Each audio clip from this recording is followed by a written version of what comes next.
За тэгэхээр комик маань ингэж эхэлнэ. Нью-Йорк хотод Крисмсийн өглөө болж нэг охин баяр хөөр болон догдолсоор том өрөөлөгөө гүгээд ортол. Гацуурны хажууд ямар ч бэлэг байдаггүй. 7 хоногийн дараа манай охин бусад бэлэг аваагүй хүүхдүүдийг цуглуулан Дэдпул дээр очино.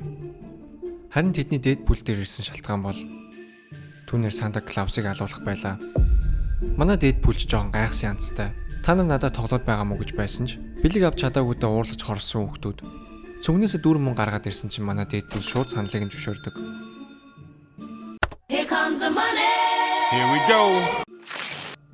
Харин энэ хүүхдүүд яаж юм их мөнгө цуглуулсан бэ гэвэл манай толгойлогч охин өөрийгөө ганцаараа бэлэг аваагүй хүүхэд биш гэдгээ мэдсэн учраас интернетэд Сантаг алах аян эхлүүлж бусад хүүхдүүдээс мөнгө цуглуулсан байдаг. Ингэснээр 3 хоногийн дараа Дэдпул хойд тулд ирэх бөгөөд явсаар Сантагийн гэрийг олоод иртэл гэр орон бүр сүрчгсэн замрааг орчин ухтдаг. Энэ бүхний Дэдпул гайхаад зогсож байтал Сантагийн эхнэр гинэт гарч ирснээр юу юугүй Дэдпул руу буудаад эхэлдэг. Харин манай Дэдпул буурын сэлмээ ганц шидэл буугийн дэлбэлж дараа нь буу тулгаад Санта хаана байгааг хэлхийг шаарддаг. Тэгсэн манай эмээ үннийг хэлэхэд би чамайг энд ирсэнд баяртай байна. Учир нь би тэр үгнийг цаашдаа бүр яадаг юм лээгээ байж байсан юм гэсэн утгатай юм ярьж эхэлдэг. Ингээд Санта дээр ирэхэд манай хэргийн эзэн Санта бүр арх усаар байгаа шам бүсэрсэн Крисмсийг үзэн яддаг, бас хүүхдүүдийг ч гэсэн үзэн яддаг нэгэн болсон байдаг. Тэгтэл Санта Дэдпул өөрийг нь алахаар ирсэн гэдгийг мэдж байсан учраас түүнтэй зодтолдоод эхэлдэг. Гэхдээ манай Дэдпул мэрэгжлийн алуурчин юм болохоор Санта өвөгийн хөлийг хуглаад ядах юмгүй болгоод авдаг. Ажлаа гүйцэхээр шийдсэн Дэдпул Сантаг алах гэтэл хүн чанар зулгаасан уу яасан гинэд болохоор шийдэж яагаад Крисмсийн өдөр хүүхдүүдэд бэлэг өгөөгүй юм бэ гэж шалгааж гарна. Энэ үед Сантагийн эхнэр яг юу болсныг эхнээс нь ярьж эхэлсэн юм. Энэ бүхний ард яг үнэндээ Тинсэл гэх нэртэй эльф байсныг бид олж мэднэ. Ер нь Сантагийн баруун гар гэхүү дээ.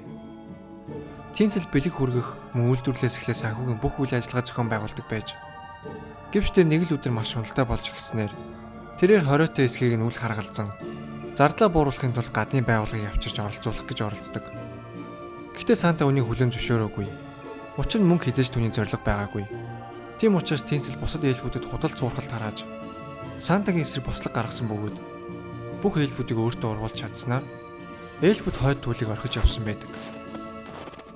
Харин одоо тэд бүгд Тинслийн удирдлагын доор Rocks and Toys гэх тоглоомын үйлдвэрт ямар ч амралтгүй өдөр шөнөгүй ажиллаж мөн буутаа цэргүүд тэднийхээ над зогсож байдаг.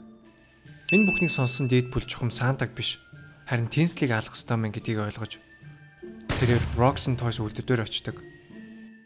Ингэснээр Дэдпул Rocks and Toys дээр ирж Тинслийг алж мөн бусад эльфүүдийг хойд туул дээр авчирдаг.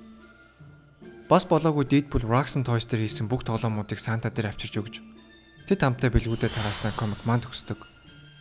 Хэрвээ бичлэг таалагдсан бол subscribe хийж биднийг дэмжээрэй.